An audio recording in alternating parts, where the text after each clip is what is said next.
What is up, internet?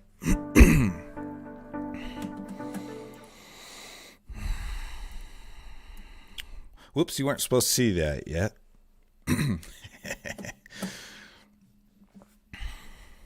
So tonight, first of all, let me take a step back. Welcome to episode 5. And tonight we're going to talk about the 2021 Supercross season. And I've had a couple people request kind of like an explanation of the jumps and obstacles that Supercross riders race on, and also the format. Like how does qualifying work, stuff like that. So we're going to talk about that tonight. Oh man, I am the most unprepared I have ever been for one of these. So bear with me. Okay, doing a little mic adjustment here. Hello, test 1, 2. I don't know what's going on here. Okay, so in episode 1 of this Two Wheel Nation live stream I've started doing, and I've been doing them weekly, so that's a little bit over a month ago, I talked about KTM buying the GasGas and how it looked like it was just a red KTM, a KTM clone, which is the third manufacturer that KTM has purchased and kind of cloned their platform. It's just really a rebranding. So at the time I did that stream, I only had news articles and pictures to go off of. But since then, Motocross Action Magazine has gone in depth. So Motocross Action Magazine, they've got a lot of veterans on their staff, some ex-pro racers, ex-mechanics, people that have been in the industry for decades. So they're also not shy. And what I mean by that is they're very opinionated, very vocal, and they will tell you what they think. So let's take a quick look at that video real quick. Kill me. Yeah. Since KTM bought the GasGas brand, we've been getting a lot of comments at the track and on our social media channels about the new red KTM. Since KTM bought the GasGas brand, we've been getting a lot of comments at the track and on our social media channels about the new red KTM. So even Motocross Action Magazine is calling it the red KTM. That kind of speaks volumes to me. And hang on one second, man. We're doing some editing in real time. Monitor off, close. Okay.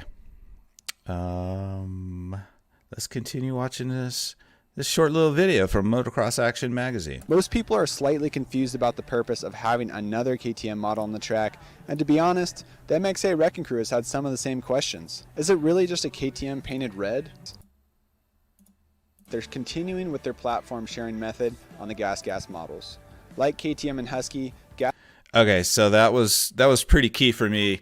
What the guy said was that KTM is continuing to share their platform. Basically, the bike is 100%, the chassis, the suspension, the engine, the Brembo brakes, it's all KTM. There's not much left after that. So I think what the main difference is, and there's a link in the description of this stream, so you can go watch the full video in its entirety. But I think what they're really shooting for is a cheaper KTM. So if you go watch the full video, they'll talk about how they've reduced some manufacturing prices. There's a couple of engine covers and different things that are made out of different material.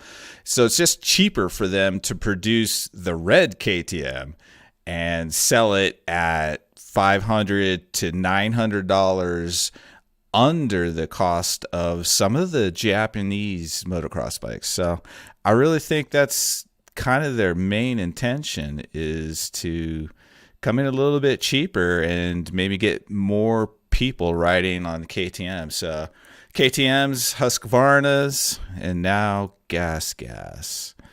Awesome. They got to be just making money hand over fist. It's pretty amazing. I'll be interested to see if they move GasGas to Austria like they did Husqvarna, which I think was a Swiss manufacturer. All right, man, let's get on to Supercross. So a lot of things different, and some of it due to COVID, but nevertheless, let's roll forward. Here's what the 2018 Supercross schedule looks like. It's a pretty typical schedule. I'd say round 2, January 13th at Houston, Texas. That was kind of odd. They normally don't run that round in the so early in the season.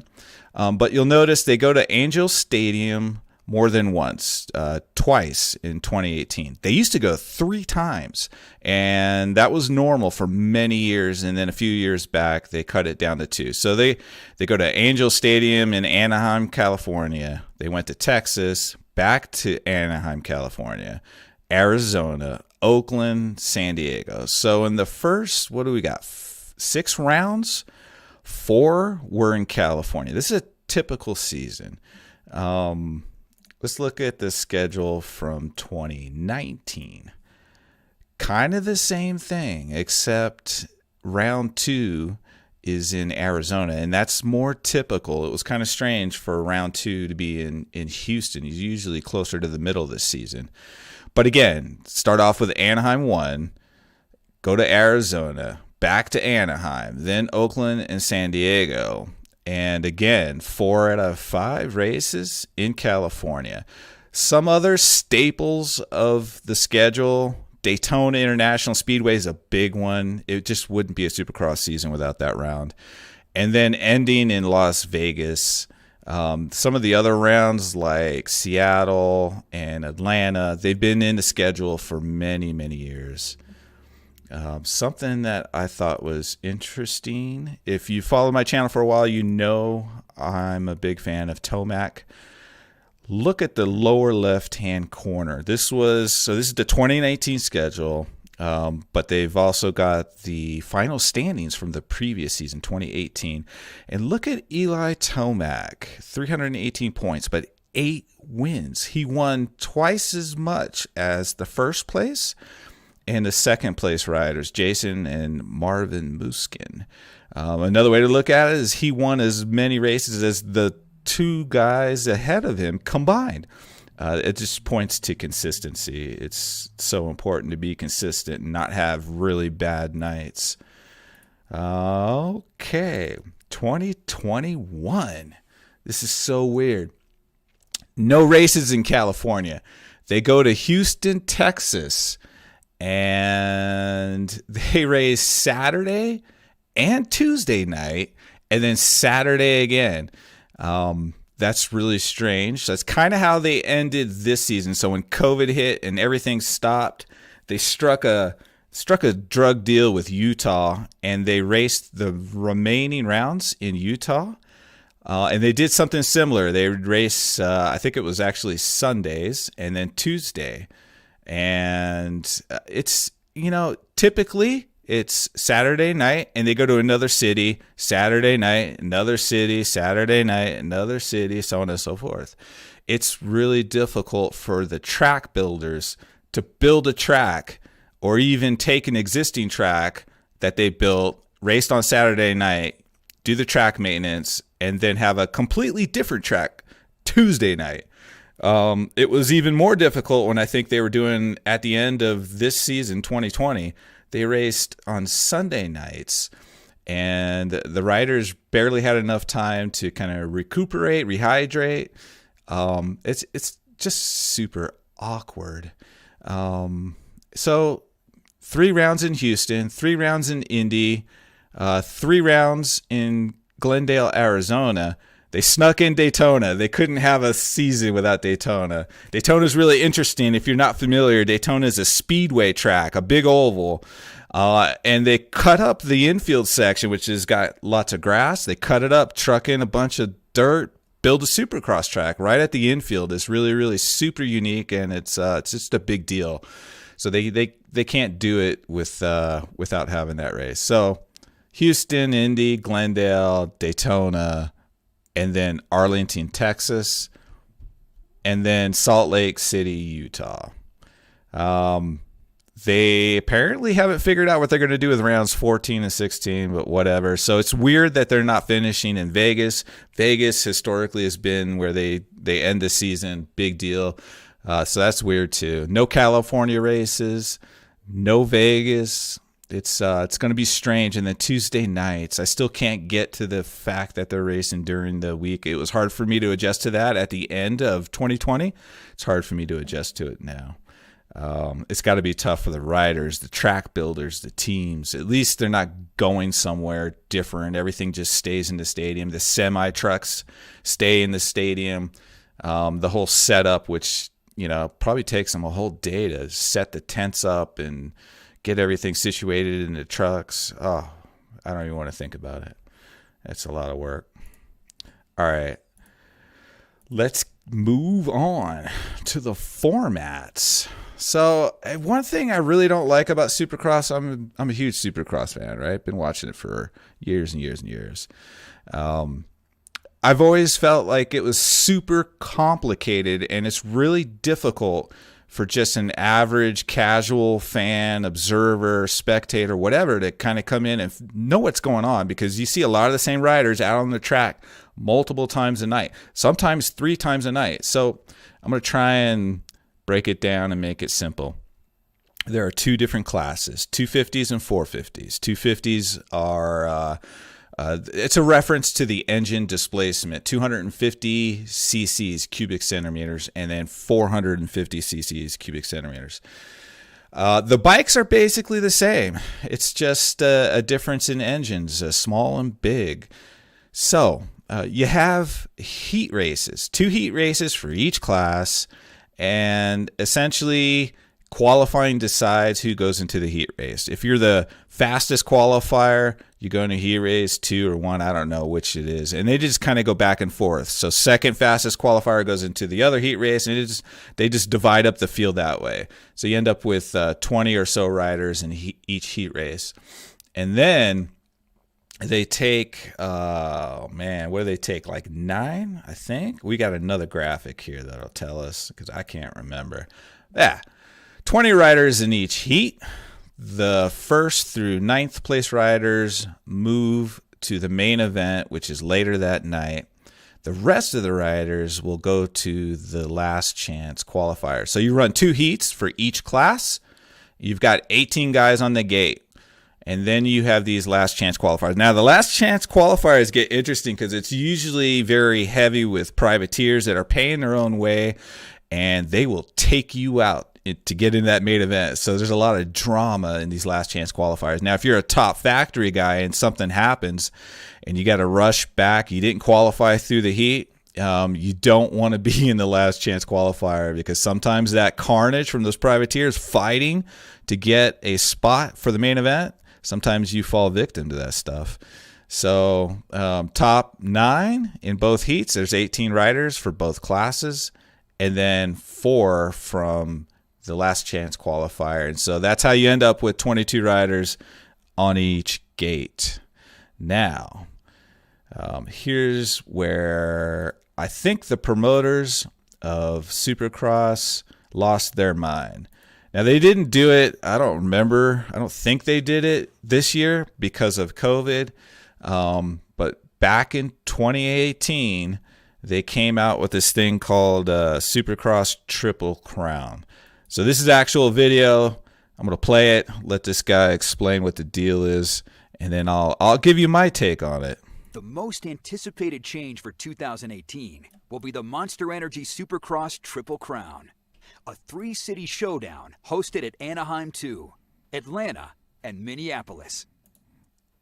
The most anticipated change for 2018 will be the Monster Energy Supercross Triple Crown, a 3-city showdown hosted at Anaheim 2, Atlanta, and Minneapolis. Okay. I played that twice because I'm an idiot. This Triple Crown is not a separate series. It's a series within a series. They embed this Triple Crown in the regular schedule, And here's where I think the casual observers and spectators, fans, basically the non-fanatics like me, this is just got to be so confusing for them. So the rounds that have the red circles around them, not circles, rectangles, those are your Triple Crown events. These rounds still count towards the bigger picture championship, but the winner out of these 3 specific rounds gets a little extra whatever. But it's just so confusing because for the Triple Crowns, they completely changed the format that I had just explained to you with the heats, last chance qualifiers, and the main events. It's totally different, and that's where I think they're trying to grow the sport, but they miss the concept of keep it stupid simple. Like NASCAR, it's just dudes turning left all day long, and people love it. It's easy to understand. Now, not trying to offend NASCAR fans out there, and I realize there's a lot more to just dudes turning left all day long. There's a lot of strategy with the pits, and when there's an accident, which is a lot of drama. People like drama. Maybe that's another big part of the attraction in NASCAR. But at one point, at least here in the United States, NASCAR was the most watched sport, period. And I think it's because it's just stupid simple, at least from the spectator's perspective. I mean, green flag, guys turn left, first person to the checkers wins. It's easy. The promoters of Supercross, that just completely escapes them.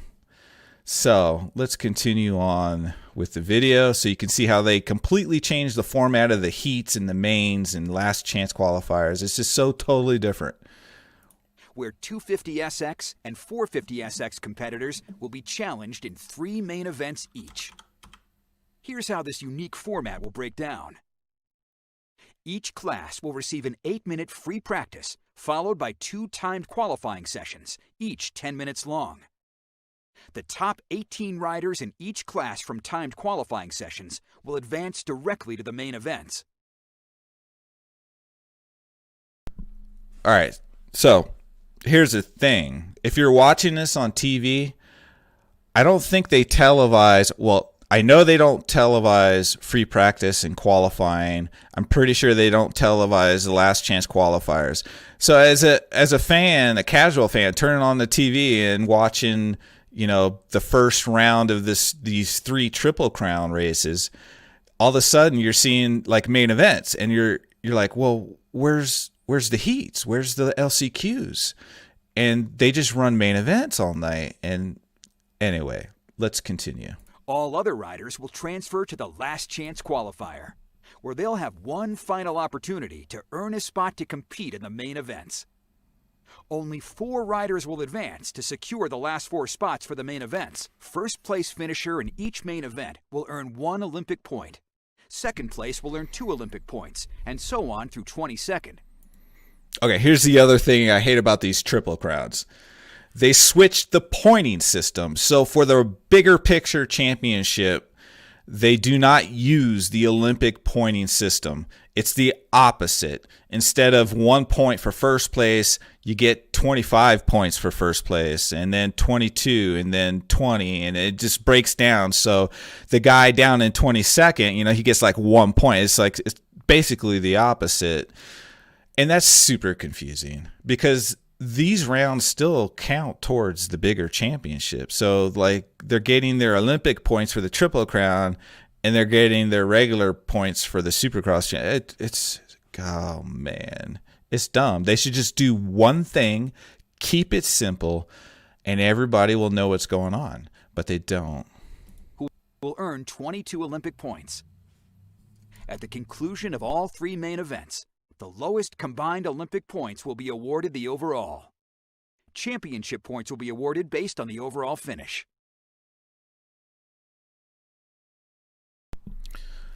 So there you go. You saw the championship points right at the beginning or at the end. So they still get their 25 points for the championship, but then they get their Olympic points for the Triple Crown. It just doesn't make any sense. It's so hard for people to follow. they're just not. They're not going to grow the sport with all this complexity. It's just it's too much for somebody who doesn't follow it daily, but might want to catch the race on a weekend, or if it comes to their town, they might go out with the family and go watch the race. They're not going to know what's going on. They don't know. They don't know. All right. I'm going to switch gears a little bit. We're going to jump into obstacles, and I'm going to try and explain some of the obstacles. And we'll start with kind of like the mainstays, things that you're going to see on every track. So got to start with the whoops, man. That's everybody's favorite. This is what separates the men from the boys. Toughest part of the track. Oh, that is a tough set of whoops. Woo. Hairy at times. I've crashed, broke my collarbone in them. Let the bike get in the whoops, settle a little bit, and then as you start going through the whoops, you try and maintain the speed, then you can pour on the throttle. Third gear, 9 times out of 10. If you have a little bit bigger whoops and maybe a little more run, we'll go to fourth gear. You always want to be on the balls of your feet. I always have my... Man, those whoops might not look like much in a video, but when you're on the bike and you're charging toward them, different story. Finger on the clutch just in case I need to react, maybe get a little more traction, or if the bike gets out sideways, I can correct it a little bit with the clutch. What you would like to happen is your front wheel to hit the fronts of all the whoops. If you go over, then the back kicks, and then all of a sudden you're in trouble. It does look pretty violent because the bike's shaking around. But when you watch a horse race and you see the jockey's really stable, but the horse is doing all the moving around, it's the same thing with the dirt bike through the set of whoops. If you're riding the whoops and you look like a bull rider... I remember watching that race, James Stewart. Whew.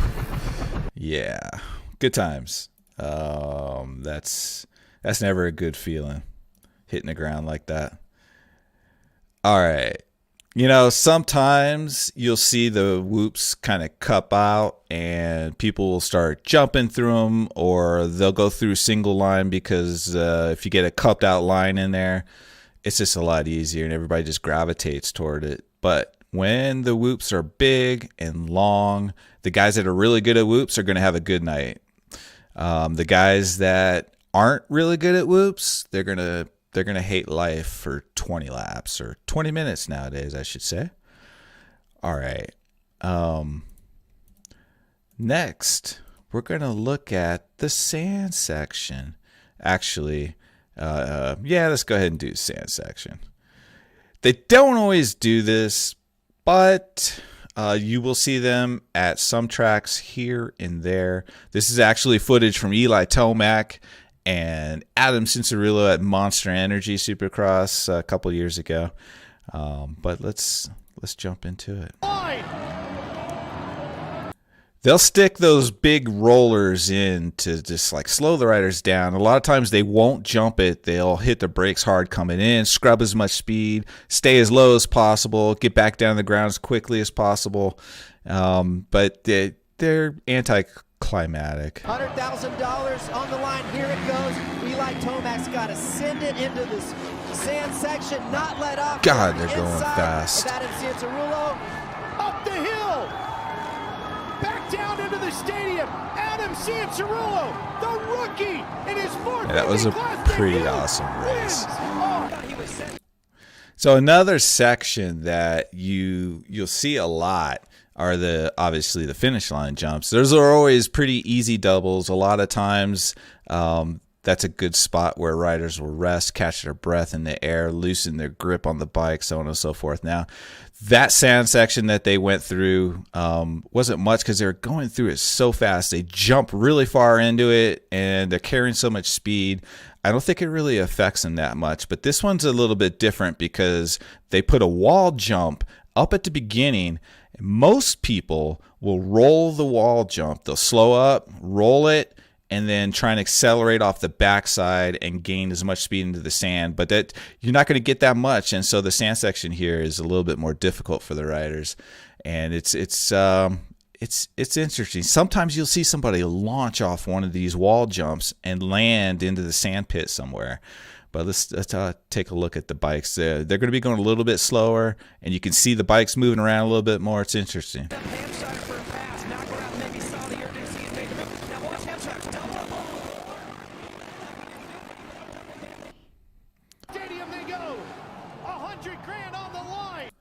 I loved the way that he kind of doubled out. That was super smooth. It looked super fast, and you didn't see a lot of guys doing it that particular night, but it was pretty cool. All right. I think the other thing that's really difficult for the riders with the sand sections is, like, if you were going to ride a sand track, like the whole track is sand. If you've ever ridden on the dunes or any place where there's lots of deep sand, you know what I'm talking about. You set your bike up completely different. You'll run more air pressure in your tires. You might stiffen up the suspension a little bit because you want to try to stay on top of the sand.